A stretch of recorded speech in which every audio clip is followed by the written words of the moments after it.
ये बच्चों घूर्णन गति का सवाल है। आइए सवाल पढ़ते हैं। एम द्रव्यमान और कैपिटल आर त्रिज्या की एक वलय कोण थीटा के खुरदरे नत्तल पर नीचे की ओर लुढ़कती है, मतलब प्योर रोलिंग करती है। वलय पर घर्षण बल कितना है? तो बच्चों आइए इसके 4 ऑप्शन है, इनको हम सॉल्व करके देखते हैं कौन सा सही होगा। ये बच्चों एक नत्तल है और इस नत्तल का ये कोण कितना है? थीटा है। और यहाँ एक वलय है और इस वलय का द्रव्यमान कितना है? m है और इसकी त्रिज्या r है। इस पे कौन कौन से बल लग रहे हैं, इन बलों की सबसे पहले अपन बात करते हैं। सबसे पहली बात तो इसका mg नीचे की ओर काम कर रहा होगा और इसके मैं 2 घटक देखूं ऐसे, तो ये थीटा है तो ये भी थीटा होगा। इसका यहाँ घटक कितना होगा? mg cos theta. और इसका यहाँ घटक कितना होगा? यहाँ होगा mg sin थीटा। ठीक है। अब बच्चों यहाँ जब ये mg sin थीटा इसको नीचे की ओर ले जाएगा तो इसके इस पॉइंट पे घर्षण बल क्या होना चाहिए? F ऊपर की ओर होना चाहिए। तो बच्चों ये प्योर रोलिंग कर रही है और प्योर रोलिंग कर रही है तो यहाँ मैं न्यूटन्स लॉ से इसकी इक्वेशन लिखूँ, ये तो होगा नॉर्मल। तो सबसे पहले नत्तल के अलोंग अगर मैं न्यूटन्स लॉ लगाऊंगा तो यहाँ कितना होगा? mg sin theta minus F equal to क्या होगा? ma equation 1। इस वलय की प्योर रोलिंग के लिए ज़रूरी है कि क्या है, यहाँ टो इक्वल टू क्या होना चाहिए? आई अल्फ़ा। कहाँ? इस पॉइंट ऑफ कॉन्टैक्ट के अबाउट। बच्चों इस नत्तल पर इस वलय को रोलिंग कराने के लिए फ्रिक्शन ज़रूरी है। अगर फ्रिक्शन नहीं होता तो ये प्योर रोलिंग नहीं कर पाती। तो यहाँ अगर मैं टॉर्क लिखूँ तो टॉर्क क्या होगा? इन सभी mg और नॉर्मल का टॉर्क 0 हो जाएगा और यहाँ क्या होगा? केवल इस फ्रिक्शन का टॉर्क आएगा। तो फ्रिक्शन इंटू लंब दूरी जो इसकी त्रिज्या होगी। और यहाँ मैं इसको लिखूँगा आई और अल्फ़ा। अल्फ़ा को देखो हम एक जानते हैं a equal to R alpha, जब वो क्या करता है? प्योर रोलिंग करता है। तो यहाँ मैं लिखूँगा a अपॉन आर। ठीक है। तो यहाँ से बच्चों अगर मैं a की वैल्यू निकालूँ तो ये कितनी आएगी? ये आएगी एफ आर स्क्वायर अपॉन आई इक्वेशन नंबर 2। मेरा मकसद है बच्चों f निकालना, तो मैं क्या करता हूँ, यहाँ a को मैं हटा देता हूँ। तो इस इक्वेशन को अपन आगे बढ़ाएं। mg sin theta minus F equal to m into इसकी वैल्यू लिखेंगे तो क्या लिखेंगे? F R square upon I. इस f को इधर लाके हम कॉमन लें तो यहाँ कितना आएगा? ये आएगा mg sin theta equal to F into 1 plus क्या आएगा? 1 प्लस ये आएगा कितना? यहाँ आएगा बच्चों M R square upon I. और अगर मैं यहाँ से f की वैल्यू निकालूँ तो f की वैल्यू कितनी आएगी? ये आएगी mg sin theta upon 1 plus कितना? M R square upon I. अब बच्चों हम बात करते हैं आई की। ये वलय है, क्या है बच्चों? वलय है और वलय का स्वयं की अक्ष के सापेक्ष जड़त्वागुण कितना होता है? M R square.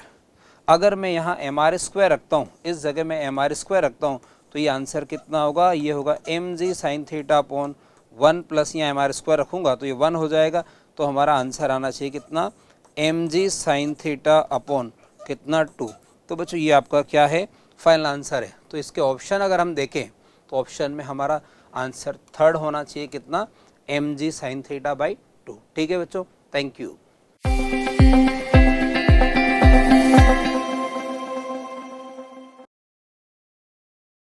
ये बच्चों घूर्णन गति का सवाल है। आइए सवाल पढ़ते हैं। सवाल में क्या दिया है? द्रव्यमान m तथा लंबाई l की 2 समरूप छड़ें एक दूसरे के लंबवत संयोजित की गई है। एक अक्ष संधि से गुजरता है तथा छड़ों के तल में स्थित है, तब अक्ष के सापेक्ष निकाय का जड़त्वागुण क्या होगा? ये जो निकाय 2 छड़ों से बना है बच्चों, इसका जड़त्वागुण अपन को कैलकुलेट करना है। इसके लिए अपन सबसे पहले क्या करते हैं बच्चों? हमें इस अक्ष के सापेक्ष, यहाँ इस अक्ष के सापेक्ष जड़त्वागुण आई निकालना है। ठीक है। अपन को क्या करना है बच्चों? आई कैलकुलेट करना है। अब हम सबसे पहले एक बात जानते हैं कि ये हमारी अक्ष है और अगर एक छड़ यहाँ रखी है और इस छड़ की लंबाई l है और द्रव्यमान m है और ये कोण थीटा है, तो इस अक्ष के सापेक्ष का जड़त्वागुण कितना होता है? इसका जड़त्वागुण होता है ml स्क्वायर बाई 3 कितना? साइन स्क्वायर थीटा ये होता है। तो बच्चों यहाँ देखिए, अगर हम यहाँ बात करें तो यहाँ क्या होगा? ये एंगल 45 होगा तो ये भी कितना होगा? 45। तो एक छड़ का यहाँ लिखें, दूसरी छड़ का यहाँ लिखें, तो इसका जो जड़त्वागुण आई होगा वो 2 टाइम कितना होगा? ml स्क्वायर बाई 3 और क्या लिखेंगे? Sine square 45। इसको हम बच्चों सॉल्व करते हैं तो क्या आएगा? ये आएगा ml square by 3 into sine 45 कितना होता है? 1/2 और इसका स्क्वायर करेंगे तो ये 2 आ जाएगा और 2 से 2 कैंसिल करेंगे तो आपको रिजल्ट मिलेगा कितना? ml square by 3। तो ये इस क्वेश्चन का फाइनल आंसर है।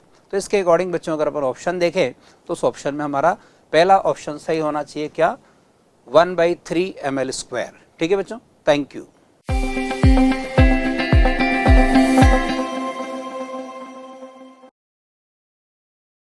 ये बच्चों घूर्णन गति का सवाल है, आइए सवाल पढ़ते हैं। सवाल में क्या दे रखा है, 4 गोले में से प्रत्येक का द्रव्यमान कैपिटल M और त्रिज्या स्मॉल r है तथा इनके केंद्र भुजा L के एक वर्ग के चारों शीर्ष पर रखें, तब वर्ग किसी एक भुजा के अनुदिश इस निकाय का जड़त्वाघूर्ण कितना होगा, ये सॉल्व करना। तो बच्चों सवाल में जो दिया है उसके लिए अपन एक डायग्राम बनाते हैं, और वो डायग्राम क्या है, देखो एक वर्ग है और इस वर्ग के हर कोने पे, कहाँ बच्चों, हर कोने पे 4 ठोस गोले हैं जिसका द्रव्यमान कितना है, कैपिटल M है और त्रिज्या स्मॉल r है, और इसकी लंबाई जो है वो कितनी है बच्चों, स्मॉल l है। ठीक है, अब बच्चों अपन को क्या करना है, अपन को इस अक्ष के सापेक्ष, जो मैं एक बिंदुकित रेखा डॉटेड लाइन बना रहा हूँ, इसके सापेक्ष अपन को क्या करना है, जड़त्वाघूर्ण निकालना है। ठीक है, तो बच्चों हम ये जानते हैं कि एक ठोस गोला है और ठोस गोले का व्यास के सापेक्ष, बात करते हैं अपन किसकी, ठोस गोले की। अगर ठोस गोला है और इसकी व्यास के सापेक्ष में जड़त्वाघूर्ण I लिखूं तो वो I कितना होता है, वो होता है 2/5 कितना, mr²। ठीक है, इस अक्ष के लिए अगर अपन देखें तो बच्चों ये 2 ठोस गोले इसके व्यास के अनुदिश दिखते हैं, तो यहाँ अगर मैं I लिखूंगा टोटल तो 2 इंटू क्या लिखूंगा, 2/5 कितना, mr² प्लस, अब बच्चों क्या करना, मुझे इसको, इस गोले का यहाँ जड़त्वाघूर्ण लिखना है, तो मुझे कौन सी प्रमेय लगानी पड़ेगी, समांतर अक्षों का प्रमेय। वो क्या होती है बच्चों, उसको समझते हैं अपन ने समांतर अक्षों के प्रमेय की बात की, समांतर अक्षों का प्रमेय। और ये समांतर अक्षों का प्रमेय जो है ये क्या होता है, ये होता है बच्चों IAB इक्वल टू कितना, IC प्लस mr²। ये तो हमारा सूत्र है बच्चों। यहाँ IC द्रव्यमान केंद्र है जो इसका व्यास होगा, और इसका यहाँ लिखेंगे तो ये भुजा L है, जितना इसका होगा उतना इसका होगा, तो इसको 2 गुना करें और इसका व्यास के सापेक्ष जो सेंटर ऑफ मास है वो कितना होगा, 2/5 mr² प्लस कितना लिखेंगे, यहाँ लिखेंगे अपन कैपिटल ml²।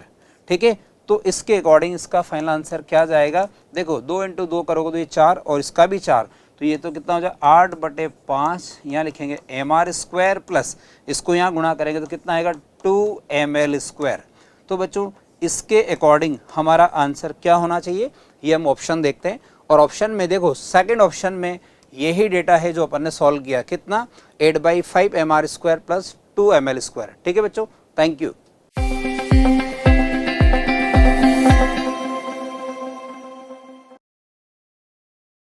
ये बच्चों घूर्णन गति का सवाल है, आइए सवाल पढ़ते हैं। सवाल में क्या दे रखा है, द्रव्यमान M की एक वलय की बात की गई है बच्चों, पर इसके केंद्र O के से गुजरने वाली रेखा के अनुदिश एक आवेग J आरोपित किया जाता है, मतलब एक जर्क दिया जाता है। वलय को खुरदरी क्षैतिज सतह पर रखा गया है।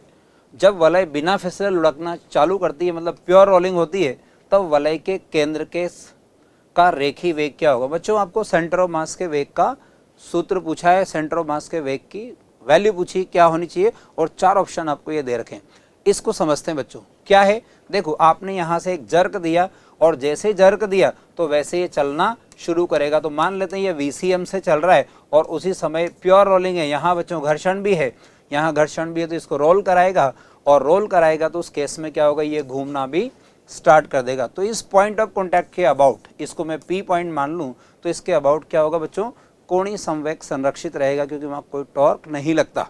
तो यहाँ अपन क्या लिखें, यहाँ हम लिखें according to conservation of angular momentum. इसको मैंने क्या कहा बच्चों, ये है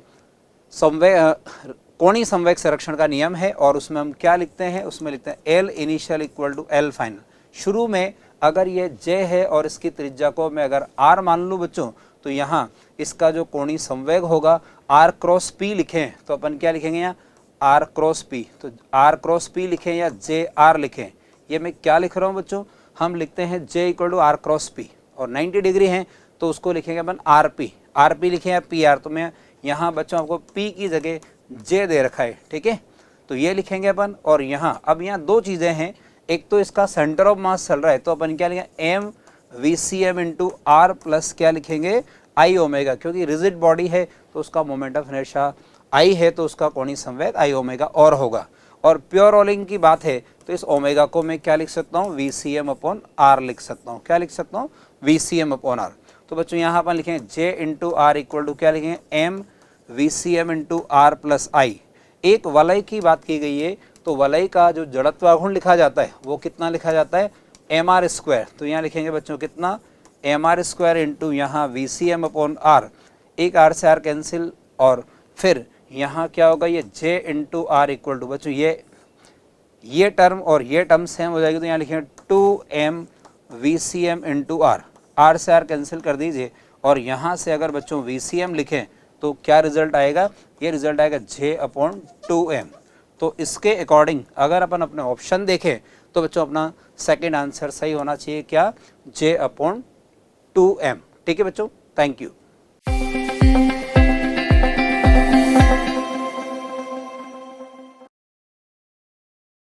ये बच्चों घूर्णन गति का सवाल है, आइए सवाल पढ़ते हैं। सवाल में क्या दे रखा है, भुजा ए का एक घनाकार ब्लॉक चित्र में दर्शाया गया है। क्षैतिज चिकने तल पर v वेग से गतिशील है और यह बिंदु O पर एक छोटी चोटी से टकराता है। चोटी का मतलब क्या है, एक ऐसा पॉइंट है जहां से ये टकरा के इसे उलटना शुरू करता है तथा O के संपर्क में कोर के सापेक्ष घूर्णन करना प्रारंभ करता है। मतलब यहाँ से ये आते ऐसे घूमता है। ब्लॉक O के से टकराने के बाद ब्लॉक की कोणीय चाल कितनी होगी, बच्चों आपको ओमेगा पूछा। आइए इस सवाल के डायग्राम को थोड़ा सा ठीक समझते हैं। बच्चों सबसे पहले अपन क्या बात करते हैं, डायग्राम बना हुआ है और इस डायग्राम में हम देखें ये ब्लॉक जैसे यहाँ चल के आएगा तो ये ब्लॉक जब यहाँ चल के आएगा इस जगह, तो यहाँ इस पॉइंट के अबाउट ये क्या होता है, ऐसे घूमता है। तो यहाँ अपन को इसके O पॉइंट के अबाउट जड़त्वाघूर्ण की जरूरत पड़ेगी।